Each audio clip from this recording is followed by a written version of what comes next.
Children Act. यह कहानी एक सच्ची घटना पर आधारित है।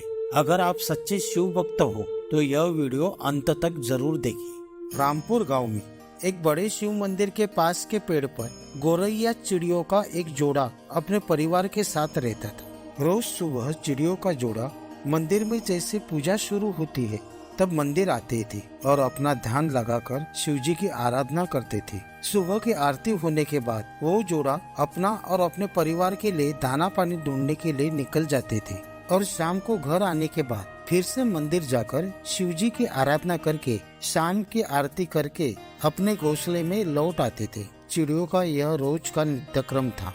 उसी गांव के मंदिर के पास एक बूढ़ी माँ अपने छोटे से घर में अकेले रहती थी। उस बूढ़ी माँ को कोई संतान नहीं थी। वो रोज सुबह अपने घर के आंगन में पक्षियों के लिए दाना पानी रखती थी। बूढ़ी माँ को पक्षियों के प्रति बहुत प्यार था।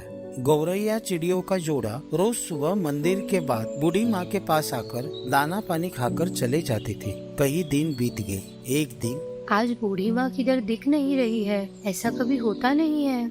हाँ प्रिय, मुझे लगता है वो जल्दी बाहर जाने के चक्कर में दाना पानी रखना भूल गई होगी। चलो आज हम दूसरी जगह चलकर दाना पानी की खोज करते हैं। और वह जोड़ा दूसरी जगह दाना पानी देखने चले जाते हैं। लगातार 2-3 दिन चिड़ियों को बूढ़ी माँ के यहाँ से दाना पानी नहीं मिल रहा था। ना बूढ़ी माँ दिखाई दी। मुझे तो कुछ गड़बड़ लग रही है। बूढ़ी माँ का तो कोई भी नहीं है। फिर कहाँ जा सकती है वो? हमें उन्हें ढूंढना पड़ेगा। हाँ प्रिय, तुम सही बोल रही हो। हमें उन्हें ढूंढना पड़ेगा।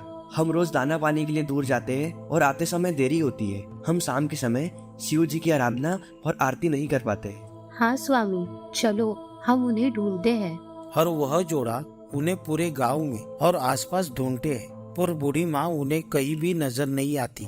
स्वामी, अब क्या करें? कहाँ ढूंढे हम बूढ़ी माँ को? प्रिय, हमने तो उन्हें सब जगह देखा पर उनके घर के अंदर नहीं देखा। चलो उनके घर के अंदर देखते हैं। और वह जोड़ा घर के अंदर जाकर देखते तब उन्हें बूढ़ी माँ मरी हुई नजर आती है। बूढ़ी माँ को मरा हुआ देखकर वो जोड़ा बहुत दुखी होता है। गौरैया चिड़ियों का जोड़ा मंदिर आते है, शिव जी की आराधना करने लगते। आरती होने के बाद वो जोड़ा एक पैर पे खड़े होकर शिव भगवान का जाप करने लगते हैं। लगातार 1 महीना बिना कुछ खाए पिए एक पैर पे खड़े होकर वो चिड़ियों का जोड़ा शिव भगवान की आराधना करते, जाप करते हैं। चिड़िया के जोड़े की तपस्या देखकर शिव भगवान प्रसन्न हो जाते और प्रकट हो जाते।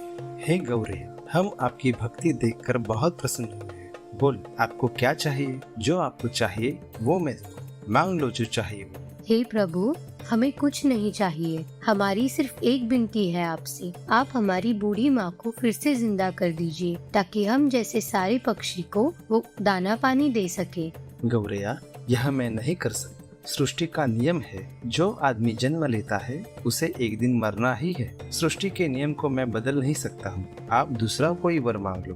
प्रभु, आप अपने वादे से मुकर रहे हो। हमें बस हमारी बुढ़िया माँ चाहिए फिर से। और वह जोड़ा शिव जी के सामने हट करने लगते हैं। आखिर में भोलेनाथ उनके हट के सामने विवश हो जाते तथास्तु। और शिव जी अंतर्धान हो जाते। बूढ़ी माँ फिर से जिंदा होती है और मानो जैसे कुछ हुआ ही नहीं। वो रोज की तरह बूढ़ी माँ अपने घर के आंगन में पक्षी को दाना पानी रखने लगती है। तो बोलो हर हर महादेव। और दोस्तों, अगर आपने अभी तक हमारे चैनल को सब्सक्राइब नहीं किया है तो प्लीज सब्सक्राइब कीजिए और लाइक और कमेंट जरूर कीजिए।